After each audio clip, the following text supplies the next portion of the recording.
ಈ ನಮ್ಮ ಸಮಾಜ ಎಷ್ಟೊಂದು ಹದಗೆಟ್ಟಿದೆ ಅಂತಂದರೆ ಹೆಣ್ಮಕ್ಳಿಗೆ ಪ್ರೀತಿ ಅಂತಂದರೆ ಇಲ್ಲವೇ ಇಲ್ಲ. ಯಾಕೆ ಅಂತಂದರೆ ಅದು ಗಂಡಸು ಹೇಳ್ದಂಗೆ ಕೇಳ್ಕೊಂಡಿತ್ತು ಅಂತಂದರೆ ಪ್ರೀತಿ, ಇಲ್ಲ ಅಂತಂದರೆ ಪ್ರೀತಿ ಇಲ್ಲ. ಬಟ್ ಆದರೆ ಗಂಡಸು ಹೇಳಿದ್ದಕ್ಕೆ ನಾವು ಕೇಳ್ಕೊಂಡಿತ್ತು ಅಂತಂದರೆ ನಮ್ಮ ತಂದೆ ತಾಯಿನೆಲ್ಲ ಬಿಟ್ಟು ಅವ್ರ ಮನೆ ಕೆಲಸನೂ ಮಾಡಿಕೊಂಡು ಮತ್ತು ನಮಗೆ ತಿಂಗಳ ಕರೆಕ್ಟ್ ಇಷ್ಟು ಫಿಕ್ಸು ಅಂತ ಹೇಳ್ಬಿಟ್ಟು ಅಮೌಂಟ್ ಏನು ಕೊಡಲ್ಲ. ಸೊ ಅದಕ್ಕಾಗಿ ನಾವು ಹೊರಗಡೆನೂ ಹೋಗಿ ಕೆಲಸ ಮಾಡಿಕೊಂಡು ನಾವು ಎಲ್ಲ ತ್ಯಾಗ ಮಾಡಬೇಕು.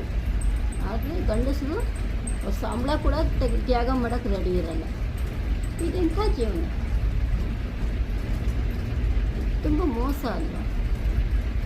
ಸರಿ, ಹಾಗಂತೇಳ್ಬಿಟ್ಟು ನಾವು ಹೊರಗಡೆ ಕೆಲಸ ಮಾಡಲ್ಲ ಅಂತಂದು ಬರೀ ಊಟ ಬಟ್ಟೆ ಇದಕ್ಕೆ ಎಷ್ಟಾಗುತ್ತೋ ಅಷ್ಟೇ ಕೊಡ್ತಾರೆ. ಕೊನೆಯಲ್ಲಿ ಅವನು ಹೇಳ್ದಂಗೆ ಕೇಳ್ಕೊಂಡಿದ್ದು ಅಂತಂದರೆ ಜೀವನ. ಅವನೇನಾದರೂ ಹೇಳಿದ್ದೀವಿ, ಯಾವುದಾದ್ರೂ ಒಂದು ಮಾತು ಕೇಳಿಲ್ಲ ಅಂತಂದರೆ ನೀನು ಕೇಳಿಲ್ಲ ಅಂದರೆ ಹೋಗು.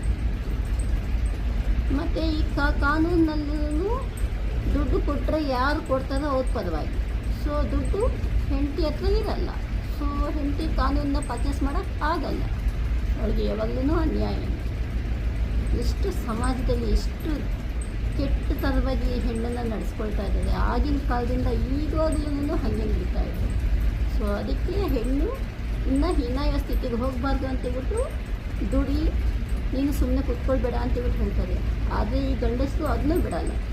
ನೀನು ದುಡಿತಾ ಇದೆಯಲ್ಲ, ನೀನು ದುಡಿಯೋದು ಮನೆಗೆ ಹಾಕು, ನಾನು ದುಡಿಯೋದನ್ನ ಏನೋ ಇನ್ವೆಸ್ಟ್ಮೆಂಟ್ ಮಾಡ್ತೀನಿ ಹಾಗೆ ಹೇಗೆ ಅಂತೇಳ್ಬಿಟ್ಟು ಎಲ್ಲ ಅವನ ಹೆಸರಲ್ಲಿ ಮಾಡ್ಕೊಳ್ತಾನೆ.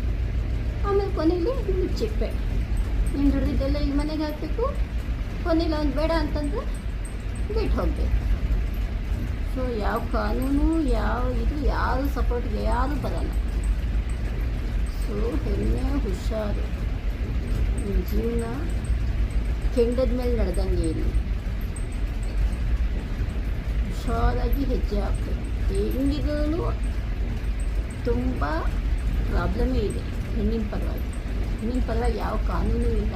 ಎಲ್ಲ ಹೇಳಲಿಕ್ಕೆ ಹೆಣ್ಣಿಗೆ ಅಂತೇಳ್ಬಿಟ್ಟು ಇದೆ, ಬಟ್ ಅದರಲ್ಲಿ ಲೂಪ್ ಹೋಲೇ ಜಾಸ್ತಿ ಇದೆ. ಯಾವುದು ನ್ಯಾಯ ಸಿಗೋದಕ್ಕಿಲ್ಲ. ಬಟ್ ಇಲ್ಲಿ ಗಂಡಸರು ಪ್ರತಿಬಿಂಬಿಸ್ತಾ ಇರೋದು ಏನು ಅಂತಂದರೆ ಯಾವುದೋ 1-2 ಕೇಸಲ್ಲಿ ಹೆಣ್ಣು ಸ್ಟ್ರಾಂಗಾಗಿ ಕುತ್ಕೊಳ್ತು ಅಂತಂದರೆ ಸೊ ಗಂಡಸರಿಗೆ ಇದಿಲ್ಲ, ಯಾವುದೇ ಸೇಫ್ಟಿ ಇಲ್ಲ, ಗಂಡಸರಿಗೆ ಕಾನೂನು ಇಲ್ಲ ಅಂತೇಳ್ಬಿಟ್ಟು ಇದು ಮಾಡ್ತಾರೆ. ಬಟ್ ಹೆಣ್ಣು ಆ ಥರ ಜಾಸ್ತಿ ಅನೌನ್ಸ್ ಮಾಡಲಿಕ್ಕೂ ಆಗಲ್ಲ. ಸೊ ಆ ರೀತಿ ಆಗಿದೆ ನಮ್ಮ ಸಮಾಜ. ಇನ್ನು ಎಲ್ಲಿ ತನಕ ಬರುತ್ತೋ ನೋಡಬೇಕು.